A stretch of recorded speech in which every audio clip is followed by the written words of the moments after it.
Hey everybody, Doug Billings with you. Thanks for watching. Do me a favor. I'm going to teach you how to be happy here in this video. So you could do me a favor and like the video, click on that like button, and consider subscribing to my YouTube channel, please. That would be appreciated very much. So like I said, I'm Doug Billings, and today I'm going to teach you how to become grateful in life. Gratitude is the key to happiness, ladies and gentlemen. It's the key to contentment. So first, let me just tell you that there are some physiological benefits to becoming grateful that include improving the quality of our sleep, which means that we have more energy. It also decreases blood pressure, believe it or not. Grateful people are less stress-filled, and it reduces signs and symptoms of depression. It increases our likability, and what's wrong with that? We reach more goals if we're grateful. We become more generous and kind. We have to be on guard though, because in today's society, it says that in order to achieve happiness, we always have to want more. We want to be careful of that. Wanting more is not the answer. Society says you've got to have more success, more things, more this, more that.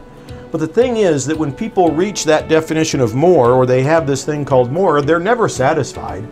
They're never happy. They're never content. Once they have that item, which represents more, they realize that that item isn't enough. They want more. They want it all.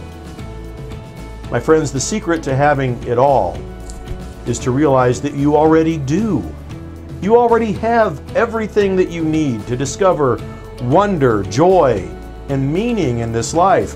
You have the ability to see everything as a gift. And when you see all as a gift, gratitude begins to develop within you.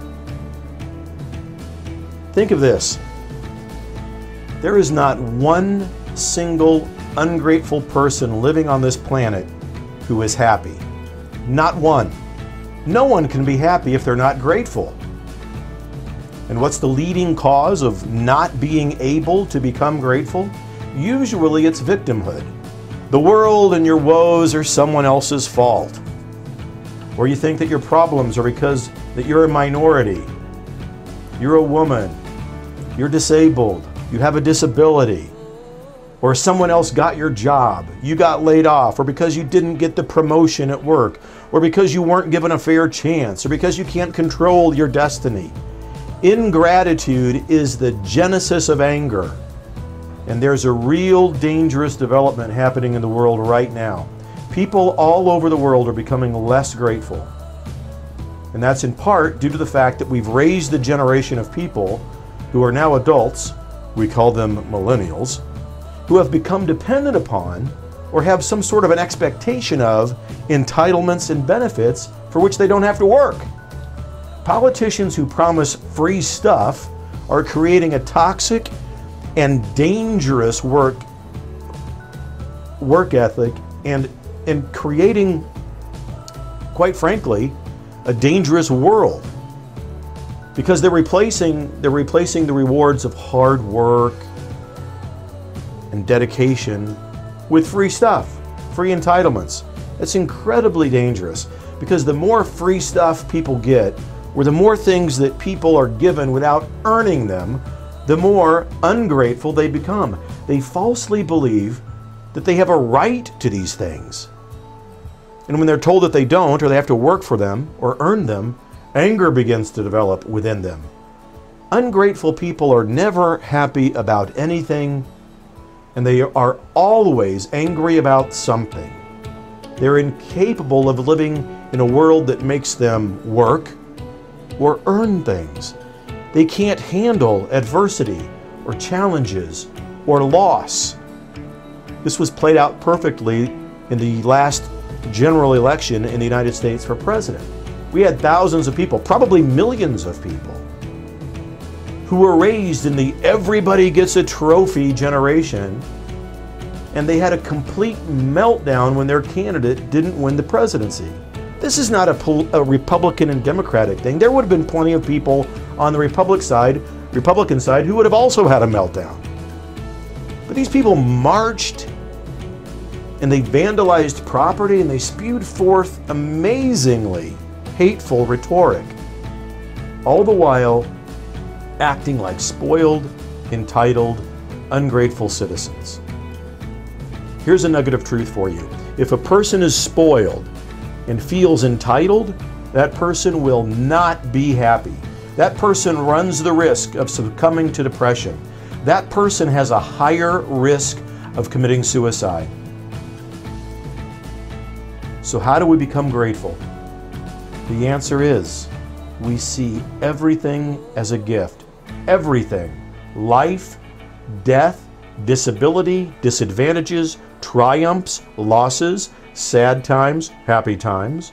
When you see all as a gift, gratitude is born within you, and wonder and joy and meaning become more obvious to you. You become happy in your professional life and in your personal life. You know, when you go home and you see those little messes that your kids sometimes leave, the toys aren't put away, their beds aren't made, the dishes are still in the sink, whatever. Be happy about that. See it as a gift. After all, those are signs of life in your household.